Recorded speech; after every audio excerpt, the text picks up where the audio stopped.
जय हिंद साथियों, एलएमएल जनता की आवाज में स्वागत है। मैं हूं क्रांतिवीर पत्रकार मदन लाहौरिया। चर्चा बुलंद है कि गुमराह करने वालों से बचे जनता, और पत्रकार मदन लाहौरिया को गुरुग्राम की कैनविन एनजीओ के संचालक डीपी गोयल एवं नवीन गोयल ने 12 अलग अलग नंबरों से धमकी भरे फोन करवा करके धमकाने की कोशिश की गई। आज इस विषय पर हम गंभीर तौर पर चर्चा करेंगे कि जो पत्रकारिता का क्षेत्र है वो कितना जिम्मेवारी का और दायित्व का है, और पत्रकार हमेशा जान पर खेल करके खबरें लगाते हैं। और आज भारत में और हमारे हरियाणा में विशेष तौर से एक ऐसा समय आ गया इस कोरोना महामारी के समय कि अगर कोई पत्रकार कोरोना महामारी के समय जो कुछ एनजीओ गलत कार्य कर रही हैं और मरीजों के साथ दुर्व्यवहार चल रहा है, अस्पतालों के अंदर, निजी अस्पतालों में या सरकारी अस्पतालों में सुचारू रूप से मरीजों का इलाज नहीं हो रहा, इस प्रकार की अगर जमीनी हकीकत की कोई पत्रकार खबर लगाता है तो वो जो तथाकथित सरकार, हरियाणा सरकार के मुखौटा बने हुए जो एनजीओ हैं और एक राजनीतिक तौर पर कमाई करने वाली एनजीओ बना के करने वाले, अगर उस पत्रकार को धमकाने का प्रयास करते हैं तो ये पत्रकारिता के ऊपर एक बहुत बड़ा हमला है। आज हम इस घटना को विस्तार से बताते हुए ये हमारे सभी दर्शकों के संज्ञान में लाना चाहते हैं कि गुरुग्राम की जो कैनविन एनजीओ जो है उनके संचालक डीपी गोयल और नवीन गोयल के कारनामे पिछले कुछ समय से हमारी जनता के माध्यम से हमें सूचनाएं मिल रही थी। हम विस्तार से यहां बता रहे हैं कि ये जो कैनविन एनजीओ है, कोई भी हमारी एनजीओ बनाना कोई गलत नहीं है, एनजीओ बनाना कोई गलत कार्रवाई नहीं है, परंतु कोई व्यक्ति अगर कोई व्यापारी एनजीओ बना करके उसको राजनीतिक तौर पे एक कमाई का धंधा बनाए या राजनीतिक लक्ष्य बना करके चले जन सेवा की बजाय, तो वहां पर जो शंका एक आम जन साधारण की उभरती है। और पत्रकारिता का धर्म है कि उन शंकाओं को देखते हुए उस एनजीओ की गहराई से छानबीन करके जमीन से जुड़ी हुई खबरें प्रकाशित करें। ये गुड़गांव की कैनविन एनजीओ लगभग 2 साल पहले बनी थी और इसके संचालक डीपी गोयल और नवीन गोयल हैं जो इस एनजीओ के सारे कार्यभार देखते हैं। मैं हमारे सभी दर्शकों को विस्तार से बता रहा हूं कि मैं मेरी पत्रकारिता लगभग पिछले 20 वर्षों से हरियाणा के फरीदाबाद, गुड़गांव और अन्य शहरों में करता हूं। पहले हिंदी मासिक पत्रिका का मैं 12 साल ब्यूरो चीफ रहा हूं और अब हमारा न्यूज पोर्टल और एक यूट्यूब चैनल है। गुरुग्राम की मैंने पिछले 2 वर्षों में बड़ी ईमानदारी से, चाहे वो सदर बाजार के पास के कूड़ा करकट की हो, जैकमपुरा की हो, कूड़े के डंपों की हो, सुलभ शौचालय की गंदगी की हो, उसके अलावा सड़कों पे खुलेआम अतिक्रमण की हो, उसके अलावा अभी जो लेटेस्ट हमने कार्रवाई करवाई, एक देवदूत फूड बैंक की जो एनजीओ थी उनके संचालक के द्वारा 12 बच्चियों के साथ जो यौन शोषण प्रकरण में, और आज वो देवदूत फूड बैंक एनजीओ वाला गुड़गांव जेल में है। इसी प्रकार हमने कई एनजीओ की जो हमें खबरें मिल रही थी जमीनी स्तर पर एनजीओ के घपलों की, उसको आज जब हमने इन दिनों में खोलने की कोशिश की गई तो इस कैनविन एनजीओ के संचालकों के द्वारा मुझे धमकी भरे फोन करवाए गए। ये घटना लगभग कल 11 मई 2021 की शाम की लगभग है। अब मैं आपको विस्तार से बताता हूं कि हमने खबरें क्या लगाई थी। कुछ दिन पहले जब हमें जमीनी स्तर की खबर मिली कि इस कोरोना महामारी के दूसरे पीरियड में, तो ये हमें सूचनाएं मिलने लगी कि ये जो कैनविन एनजीओ है जो पिछले साल से मेडिकल सुविधाओं का, मेडिकल दवाइयों का, चाहे वो सैनिटाइजर हो चाहे मास्क हो, और उनका बड़ा भारी धंधा कर रही हैं। जन सेवा के नाम पे अपनी राजनीति लक्ष्य रख के आगामी विधानसभा चुनाव लड़ने के लिए ही अपना धंधा कर रही हैं। क्योंकि ये भी मैं संज्ञान में लाना चाह रहा हूं कि वर्ष 2019 में जब इनके संचालक डीपी गोयल का मेरे से संपर्क आया था, मेरे से संपर्क एक यहाँ के अभय जैन हैं जो पत्रकार रह चुके और आरटीआई एक्टिविस्ट हैं, उनके कार्यालय में हुआ था। इनको जब पता लगा कि मैं पत्रकारिता के साथ साथ ज्योतिष के क्षेत्र में भी हूं, तो इन्होंने ज्योतिष की सलाह लेने के लिए मेरे से संपर्क किया। ये बिल्कुल कटु सच्चाई है, मैंने इनको सलाह दी। उसके बाद जब हमारी हरियाणा विधानसभा का चुनाव आया 2019 का, तो इनको मालूम पड़ा कि मैं भाजपा संगठन से ही रहा हूं और हरियाणा के वर्तमान जो मुख्यमंत्री मनोहर लाल जी खट्टर, उनसे हमारे बहुत नजदीकी संबंध है। तो इन्होंने मेरे पे दबाव बनाना शुरू किया, डीपी गोयल ने, कि भी मेरे भाई नवीन गोयल को आप गुड़गांव विधानसभा की टिकट दिलवा दें। जब मैंने इनको सख्त रूप से मना कर दिया, उसके बाद नवीन गोयल जी ने भी मेरे पे दबाव बनाया, तो मैंने उस चुनाव के समय इनसे दूरी कर ली। इनको भारतीय जनता पार्टी ने टिकट नहीं दी। ये बाजारों में चर्चित है कि इन्होंने भारी धन खर्चा, और जो हमारे माननीय मुख्यमंत्री मनोहर लाल जी खट्टर की उस वक्त जो सद्भावना यात्रा निकली गुड़गांव सदर बाजार से, उस पर भी इन्होंने भारी धन खर्चा। तो मैं हमारे सभी दर्शकों से यह कि गहरा सवाल खड़ा कर रहा हूं आम जनता से, कि एक एनजीओ बनाने वाला व्यक्ति जन सेवा का जो बीड़ा उठाता है, वो अपनी राजनीतिक लक्ष्य को रखते हुए टिकट चाहने के चक्कर में करोड़ों रुपए फूकता है 2019 में। गुड़गांव की जनता के सामने साक्षात प्रमाण है, तो वो जन सेवा कैसे कर सकता है? मैं गुड़गांव की जनता से पूछता हूं। अगर मेरी पत्रकारिता में कोई खोट मिले किसी को, तो मुझे पूरी सजा दे सकते हैं। मैंने ईमानदारी निभाते हुए, पत्रकारिता का धर्म निभाते हुए इनकी खोजबीन शुरू की, तो इनको तिलमलाट हुई, मेरे पास सूचनाएं आनी शुरू हुई। मेरी पत्रकारिता का पिछले 20 वर्ष का इतिहास है। जहां जहां भी मैंने पत्रकारिता की है, ईमानदारी से बखूबी मेरा फर्ज निभाया है। और जब मुझे सूचनाएं मिलने लगी, जब कोरोना का पीरियड आया, तो इन्होंने मास्क के, सैनिटाइजर के, जो टेस्ट किटों का बहुत बिजनेस किया। यह कटु सच्चाई है। बाहर इन्होंने दिखाया कि हम फ्री कंसल्टेंसी देते हैं, परंतु ये 100% ये सच्चाई है। इन्होंने बड़ा भारी स्टाफ रखा।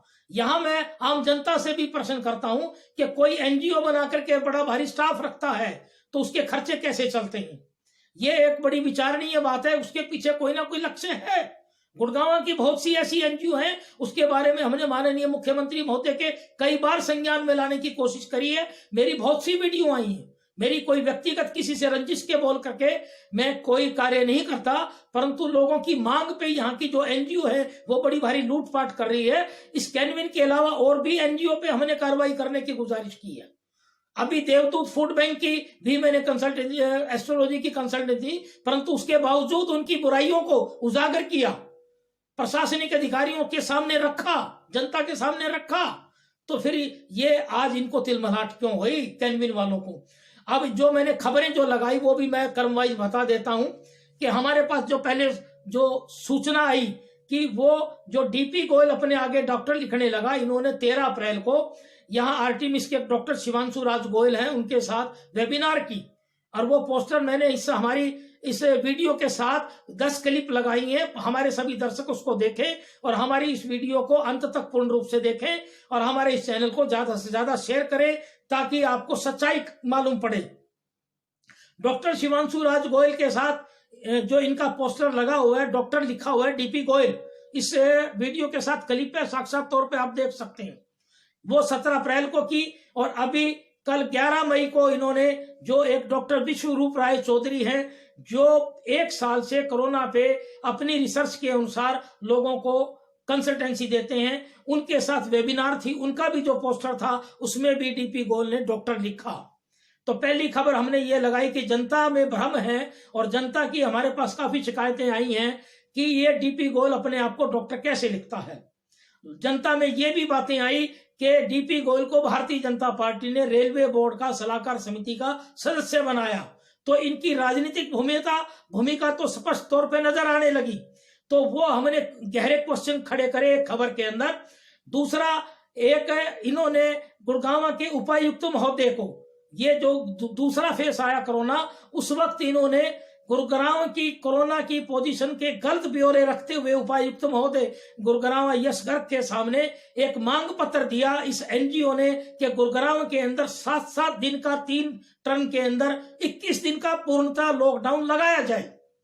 तो मध्यम वर्ग के व्यापारियों और ठेली पटरी वालों से यह हमारे पास बात आई, और हमने वो लेटर को निकाला जो हमने इस वीडियो के साथ लगा रखा है, उस पर हमने खबर बनाई और गहरा प्रश्न किया हरियाणा सरकार के मुख्यमंत्री से और हरियाणा सरकार के प्रशासनिक अधिकारियों से कि एकमात्र जो एनजीओ है जो जिसका राजनीतिक लक्ष्य भी है, सर्वविदित है, और वो मेडिकल सुविधाओं का धंधा भी कर रही है और हॉस्पिटल बेड ऑक्सीजन का भी धंधा कर रही है, और वो एक उपायुक्त महोदय से गुजारिश करती है कि 21 दिन का लॉकडाउन लगाया जाए, तो यहाँ एक गहरे संदेह उभरते हैं।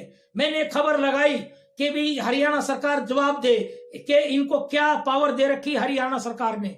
विधायक तो कर नहीं रहा कि ये पावर तो विधायक या मेयर को होती है, तो उस खबर के लगने के बाद इनको तिलमिलाट हुई। तीसरी खबर हमने लगाई कि हमें पता लगा कि नवीन गोयल जो कैनविन का संचालक है, उन्होंने ओयो के होटल किराए पे लेकर के और मेदांता के पीछे बोस्टन के नाम से कोविड के टेम्परेरी सेंटर बनाए हैं और अपनी दवाइयों को धंधे बढ़ाने के लिए और भिन्न भिन्न डॉक्टरों से सेटिंग करके वहां पर एक व्यापारी कोरोना से पीड़ित दाखिल हुए और उनका 5 दिन में 3 लाख का बिल बना। उनके परिवार वालों से हमारी बात हुई और वो उनको ऑक्सीजन भी प्रोवाइड नहीं करवाई गई और यहाँ से 3 लाख का बिल अदा करके वो गुड़गांव के पालम विहार में जो मेट्रो हॉस्पिटल है वहां अपने उपचार के लिए दाखिल हुए, वहां उनको रिलीफ मिल रहा है। तीसरी खबर हमने ये लगाई। तो मैं हमारे हरियाणा सरकार के मुख्यमंत्री महोदय से प्रश्न करना चाह रहा हूं, क्या ये तीनों खबरें हमारी गलत थी? तो आज इन्होंने जो कल 11 मई को 12 अलग अलग फोनों से मुझे धमकवाने की कोशिश की, रात को 11:30 बजे 11:33 को मुझे एक लड़की का फोन आता है, मैंने रिसीव किया और वो कहती है कि नवीन सर आपसे लाइन पे बात करना चाहते हैं। मैंने उस लड़की को कहा कि भी आप रात 11:30 बजे एक पत्रकार को तंग क्यों कर रही हैं?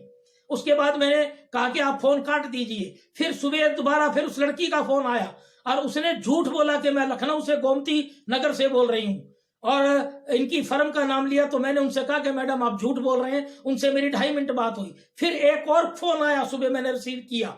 उसके बाद एक उमेश नाम के लड़के का फोन आया, उससे भी 2.5 मिनट बात हुई। उन्होंने भी ये तस्दीक किया कि कल मैंने आपको 20 फोन किए थे और नवीन गोयल आपसे बात करना चाहते थे। उसके बाद फिर इनके एक जो अनिल कुमार अग्रवाल हैं जो इनका काम देखते हैं, उनसे क्योंकि वो मेरे व्हाट्सएप पे जुड़े हुए थे, मैंने उनको अचानक फोन लगाया तो उन्होंने बताया कि मैं कैनविन का सारा काम देखता हूं। उनसे मेरी 14.5 मिनट बात हुई एक इनकी गतिविधियों पे। तो यहाँ ये गहरा प्रश्न उभरता है हरियाणा सरकार के लिए कि जो एक व्यक्ति राजनीतिक जिम्मेवारी रखता हो, भारतीय जनता पार्टी गुड़गांव जिला इकाई के पिछले बार सचिव थे और अब वर्तमान में नहीं और अपने आप को युवा नेता भाजपा लिखते हैं, और डीपी गोयल रेलवे बोर्ड का सलाहकार समिति का मेंबर हो तो भारतीय जनता पार्टी ने ही तो बनाया होगा। मैं प्रदेश के भाजपा के अध्यक्ष धनखड़ जी से भी गुजारिश करना चाहता हूं और गुड़गांव की भाजपा जिला अध्यक्ष से भी गुजारिश करना चाहता हूं कि इस मामले में सख्त से सख्त संज्ञान लिया जाए, जो राजनीतिक लक्ष्य से इनकी सारी गहराई से छानबीन की जाए कि ये क्या क्या लोगों को गुमराह कर रहे हैं। दूसरा, इन्होंने 11 मई को विश्वरूप राय चौधरी को ऑन लाइव किया और वो जो डॉक्टर जो हिंदुस्तान गवर्नमेंट का जो एजेंडा है कोरोना का प्रोटोकॉल उसके सख्त खिलाफ हो और ना मास्क को भी मंजूर नहीं करते हो और किसी प्रकार की वैक्सीन को जहर बताते हो, तो इन्होंने ऑन लाइव अपने फॉलोअर्स के लिए उनको दिखाया। तो एक तरफ तो ये हरियाणा सरकार की नीतियों को फॉलो करते हुए ब्रांडिंग करते हैं और धंधा करते हैं कोरोना की मेडिसिन पे, और दूसरी तरफ हमारी भारत सरकार क्या कि कोरोना के प्रोटोकॉल का उल्लंघन करते हुए ऐसे डॉक्टर को बिठाते हैं लोगों को भरमाने के लिए, गुमराह करने के लिए कि जो मास्क को मंजूर नहीं करता हो जो डॉक्टर विश्वरूप राय चौधरी और जो वैक्सीन को कंडम करता हो। तो यहाँ ये सवाल भी बहुत गहरा है कि ये क्या साजिश रचनी। और जब हम सच्ची खबरें लगाते हैं तो हमें धमकाने की कोशिश की जाती है। ये एक पत्रकारिता पे एक बहुत गहरा दबाव बनाने की कोशिश की गई है। मैं फिर दोबारा से हरियाणा के मुख्यमंत्री मनोहर लाल जी खट्टर, हरियाणा के गृह मंत्री अनिल विज और हरियाणा पुलिस के डीजीपी महोदय से गुजारिश करता हूं और गुड़गांव के पुलिस कमिश्नर महोदय से गुजारिश करता हूं कि ये जो कैनविन एनजीओ है उसके संचालक डीपी गोयल और नवीन गोयल के खिलाफ सख्त से सख्त कार्रवाई की जाए और इसकी एनजीओ की पूरी पड़ताल की जाए और जो डीपी गोयल की जो डॉक्टर लिखता है उसकी डिग्री की जांच की जाए। धन्यवाद। जय हिंद, वंदे मातरम।